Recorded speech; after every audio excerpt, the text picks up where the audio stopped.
खाला, राबी की गुमशुदगी का मुझे पता चला, मुझसे रहा नहीं गया, मैं तो फौरन तुमसे मिलने चली आई।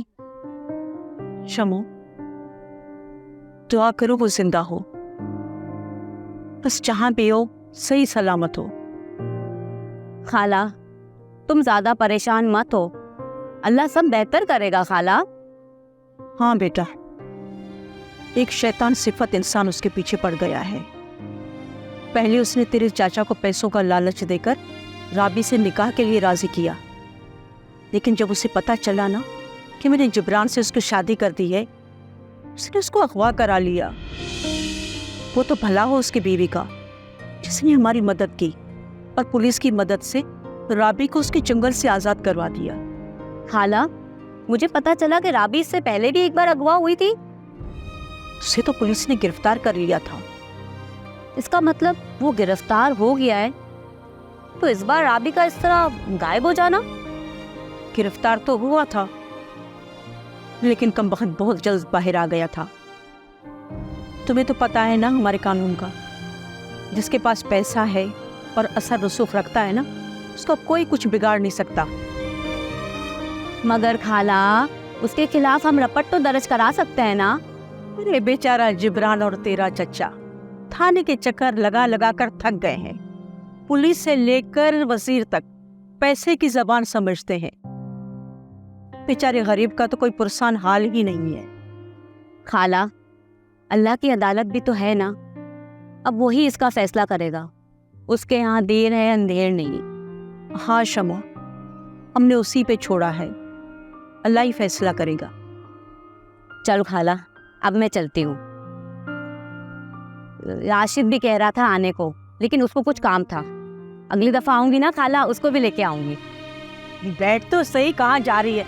परेशानी में तो मैं तुझसे खाने का भी पूछना भूल गई।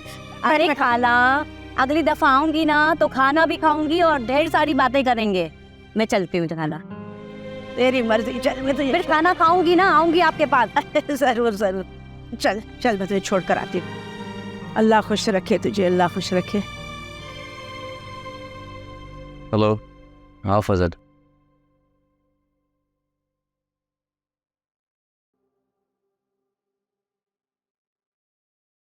अच्छा, सही, चलो मैं आता हूँ।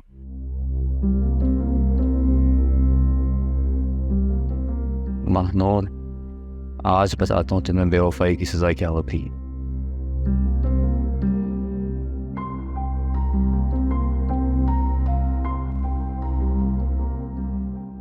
अमजद, तुमने अम्मी से क्या कहा है? मैं यहाँ नहीं रह सकती। मैं सिर्फ ये चाहता हूँ तुम अपने मसलों का हल अपने घर में तलाश करो। ये घर मेरा नहीं है। शादी के बाद लड़के घर वही होता है जहाँ उसकी शादी हो जाती है। अगर अम्मी को इस बात का जरा भी एहसास होता तो वो तुम्हें 2 दिन में चलता करती, 2 दिन भी बर्दाश्त ना करती। अम्मी तुम्हारी तरह पत्थर दिल नहीं है जो एक पल में मुझे पराया करते। तुमने तो जानने की कोशिश ही नहीं की कि शहजाद के घर वालों ने मेरे साथ क्या कुछ किया, किस तरह शहजाद ने मुझसे मुंह फेर लिया। शहजाद ने मुझे हमारे घर में आके थप्पड़ मारा। तुमने कभी इसे बदला लेने की जहमत गवारा की? शहजाद तुम्हारा शौहर है, अगर उसकी जगह कोई और होता तो मैं इसकी इस जरूरत का जवाब ज़रूर देता। मैं तुम दोनों मियाँ बीवी के मसले में नहीं पड़ना चाहता, लिहाजा तुम अपने घर वापस चले जाओ। मैं सिर्फ तुम्हारी वजह से अपनी शादी डिले नहीं कर सकता। अमजद, तुम मेरे भाइयों के मेरे साथ किस तरह का रवैया रखते हो? कभी तुमने गौर किया उन अल्फाजों पे जो तुम मेरे लिए इस्तेमाल करते हो? तुम्हारे दिल में बहन के लिए सर्रा भर भी मोहब्बत नहीं है। अब तुम मेरी बातों को गलत रंग देने की कोशिश मत करो। तुमने सही बात कही कब है जिसे मैं गलत रंग देने की कोशिश कर रही हूँ? तुम मेरी भलाई की बजाय अपनी आने वाली बीवी की भलाई के बारे में सोच रहे हो। इसलिए तो कह रहा हूँ कि तुम मेरी बातों को गलत रंग दे रही हो। मैं वाकई तुम्हारी भलाई का सोच रहा हूँ। मुझे तुम्हारी हमदर्दी की ज़रूरत नहीं है। तुमने जो कहना था कह दिया। मैं जानती हूँ तुम्हारी नज़रों में मैं खटकने लगी हूँ। फिक्र मत करो, बहुत जल्द यहाँ से चली जाऊँगी। लेकिन एक बात याद रखना, अब की बार इस घर से गई कभी इस दहलीज पे लौट के नहीं आऊँगी। चाहे कोई जिए या मरे, कोई खुशी हो या गम, तुम समझना कि तुम्हारी बहन मर गई।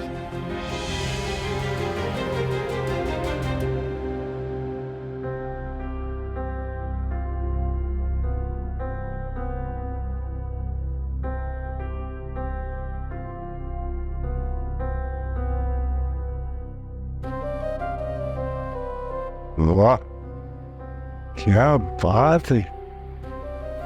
हाँ हाँ, बड़ी खूबसूरत लग रही है आज, क्या बात। सेठ जी, फिर हम दुबई कब जा रहे हैं?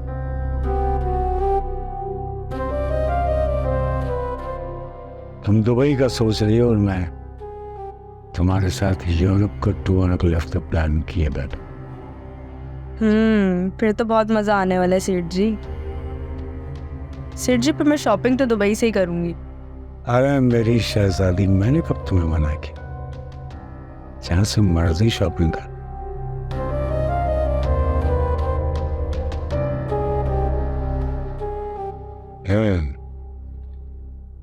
अंगूठी बड़ी खूबसूरत है, कहाँ से? ये सेठ जी आप ही ने तो दिलाई थी। मैंने कब दिलाई? अरे सेठ जी, आप भूल जाते हैं, आप ही ने तो दिलाई थी। आपके अलावा मुझे कौन दिला सकता है?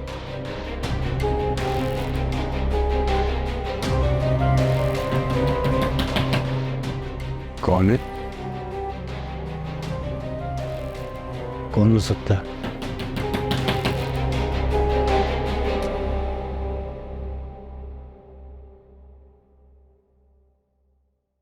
कौन?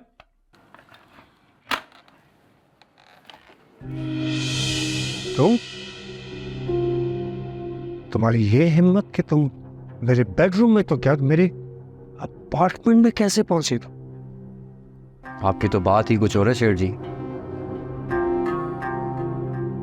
हर अच्छी चीज पर आपकी नजर होती है।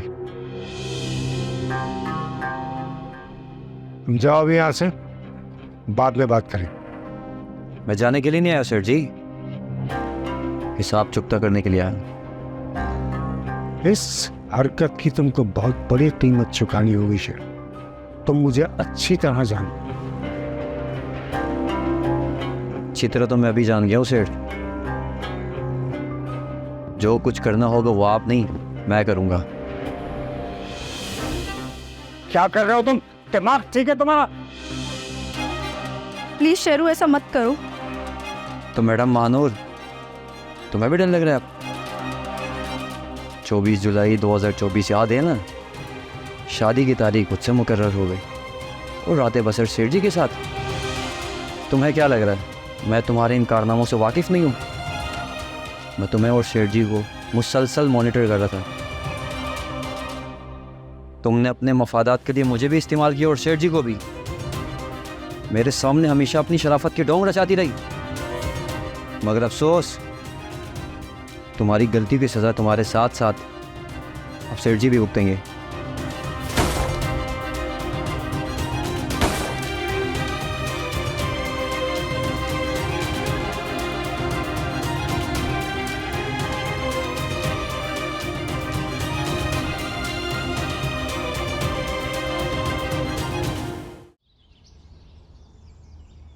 तुम्हारी माँ को तो बेटा उसकी गलतियों की सजा मिल गई, तुम मेरे पास क्या लेने आए? अब्बा मैं अपनी माँ को लेने आया। वो थाने में बंद और उसकी गलतियों की ये सजा बहुत कम। तुम अगर महज उसको लेने आए हो तो ठीक है बेटा, और अगर तुम जायदाद में से हिस्सा चाहते हो ये तुम्हारी भूल है। मेरे हाथ बहुत तंग, मैं अपनी दूसरी औलाद का जिगर काट कर तुम्हारे हवाले नहीं कर सकता। अब्बा मुझे आपकी परेशानियों का इल्म हो गया है और इस बात पर मुझे अफसोस है कि मैं आपकी परेशानियों में आपके साथ खड़ा नहीं था। रही बात जायदाद में हिस्से की, तो मैं आपसे कभी जायदाद में हिस्सा मांगूंगा नहीं अब्बा, क्योंकि अल्लाह का शुक्र है कि मैं एक अच्छी नौकरी कर रहा हूँ। अब मुझे किसी चीज़ की ज़रूरत नहीं है, मुझे सिर्फ़ आपकी मोहब्बत की ज़रूरत है अब्बा, और आपकी दुआओं की ज़रूरत है। तो एक बात बताओ, तो फिर तुमने अपनी माँ को रोका क्यों नहीं? वो क्यों मेरी पुरसकून जिंदगी को बर्बाद करने के लिए आ गई थी? अब्बा इस बात के लिए मैं आपसे माफ़ी चाहता हूँ। दरअसल मैं जब तक घर में था मैंने अम्मा को यहाँ आने नहीं दिया। हालांकि बारहा मुझसे उन्होंने इस सिलसिले में बात की, लेकिन मैंने मना कर दिया था। लेकिन मैं अपने ऑफिस के किसी काम के सिलसिले में लाहौर गया तो मुझे बताए बगैर वो यहाँ आ गई। वो मुझे तब पता चला जब मैं वापस आया था। मुझे काफ़ी दिन वहाँ रहना पड़ा, इस वजह से मैं यहाँ जल्दी नहीं आ सका। लेकिन मैं जब घर वापस आया तो जैसे ही मुझे पता चला मैं फ़ौरन यहाँ आया हूँ। खुदा गवाह है बेटा, मैंने तुम्हारे और तुम्हारी माँ के साथ कभी नाइंसाफ़ी नहीं, लेकिन उसको हमेशा मुझसे यही गिला रहा कि मैंने उसके लिए कुछ नहीं। लेकिन मुझे आपसे कोई शिकवा नहीं अब्बा। आपने मेरे लिए वो सब कुछ किया जो एक बाप अपनी औलाद के लिए करता है। अच्छा पढ़ाया, अच्छा पहनाया, अच्छा लिखाया, और आज मुआशरे में अगर मैं किसी मुकाम पर हूँ तो ये सिर्फ आपकी बदौलत है। अब्बा, मुझे आपकी शफ़क़त के छाँव तले रहना है। आप इसको मेरी खुदगर्जी कह लें। यहाँ मैं आया तो अपनी माँ के लिए था, लेकिन यह खुदगर्जी आपसे मिलने के बाद टूट गई है अब्बा। मैं आपकी खुशियों और आपके गम में शरीक होना चाहता हूँ। बेटा, तुम्हारी बातें सुन के ना मेरे दिल में बहुत ठंडक पहुंची, और अब मेरे दिल से तुम्हारे लिए दुआएं निकलेंगी। अल्लाह ये तुम्हें खुश रखे बेटा, सेहत दे, तंदुरुस्ती दे बेटा। जाओ बेटा, मैंने सिर्फ तुम्हारी खातिर तुम्हारी माँ की तमाम गलतियों को सदका दिल से माफ़ कर। अरे बात बेटा जहन में रखो कि मैं तुम्हें भी उतना ही चाहता हूँ जितनी दूसरी औलाद हो। अल्लाह जानता है कि मैंने कभी तुम्हारे में और अपनी दूसरी औलाद में फ़र्क महसूस नहीं किया। मैं उतनी ही मोहब्बत तुमसे करता हूँ बेटा, ये बात तुम बिल्कुल दिल से निकाल दो। मुझे उतनी ही अजीज हो बेटा जितनी मेरी दूसरी औलाद है। क्यों तुम वैसे ही बात जहन में ला रहे हो? कभी भी जहन में नहीं लाना बेटा, तुम मेरे वैसे ही बेटे हो।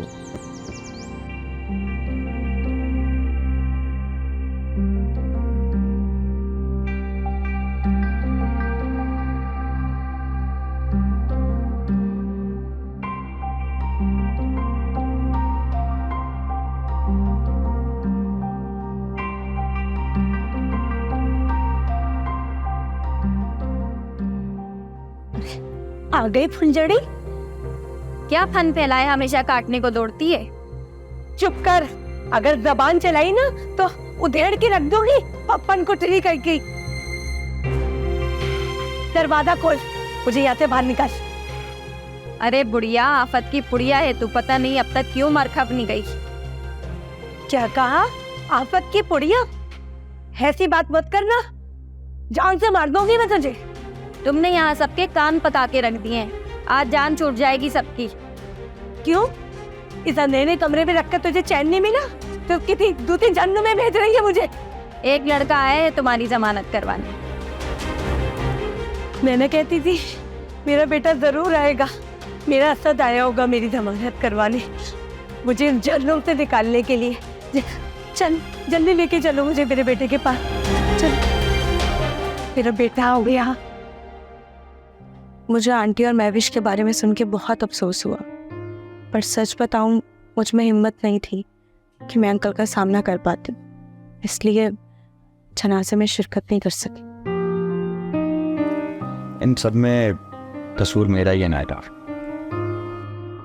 मेरी अदम तवज्जो की वजह से मेरी बहन महविश ने इतना बड़ा कदम उठाया। अगर मैं अपनी जिम्मेदारियों से पीछे नहीं हटता तो आज ये सब कुछ नहीं देखना पड़ता। शहजाद, जो हुआ उस पर हम अफसोस तो कर सकते हैं, लेकिन हमारी जो आने वाली जिंदगी है वो तो हमने गुजारनी है ना।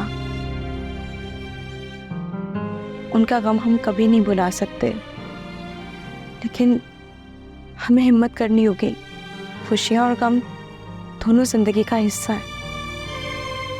नाइला, अब हमारा कोई हक नहीं बनता कि हम उस घर में दोबारा आ जाएं।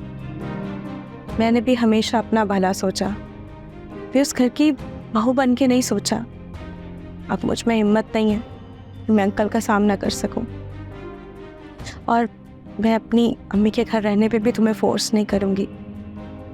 तुम चाहा मुझे रखोगे, मैं रह लूंगी। नाइला, मैं अपना हक तो खो चुका हूँ। बेशक हम किराए के घर पे रहेंगे, लेकिन मैं अपने बाप का हक अदा करता रहूँगा, और तुम्हें कोई एतराज़ भी नहीं होना चाहिए। शहजाद, मुझे कोई एतराज़ नहीं है। तुम मुझे जिस हाल में रखोगे मैं रह लूँगी। मैं तुम्हारे लिए चाय लाती हूँ।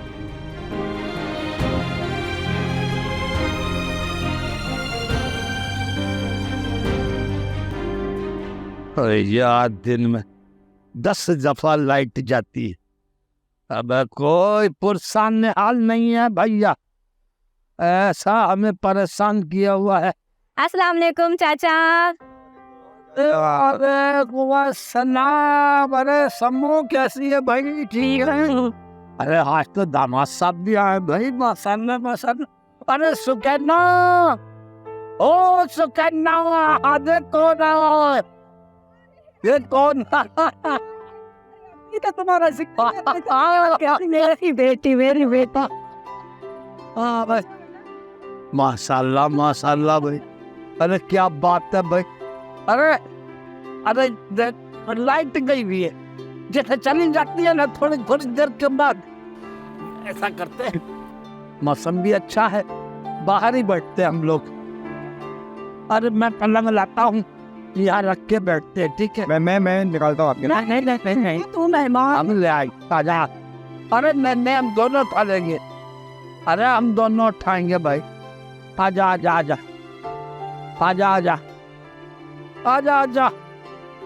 अरे आजा आजा भाई आजा, ले ले ले। हाँ, अरे ये तो उधर कर दे भाई। बस ठीक है चाचा। अब ये दे, पूरी जिंदगी की साथी है मेरी। हाँ हाँ हाँ। अल्लाह खुश रखे तुमको, खुश रखे। आए, बड़ी खुशी हुई मुझे। वाह वाह वाह, क्या बात है भाई। सम्मो बेटी है हमारी। चाचा सुनाए, कैसी तबीयत है आपकी? बस बेटा जी रहा हूँ। जिसकी जवान बेटी लापता हो उसका क्या हाल होगा। हौसला रखें चाचा, अल्लाह बड़ा बादशाह है, सब बेहतर हो जाएगा। बेटा राबी का पता तो चले।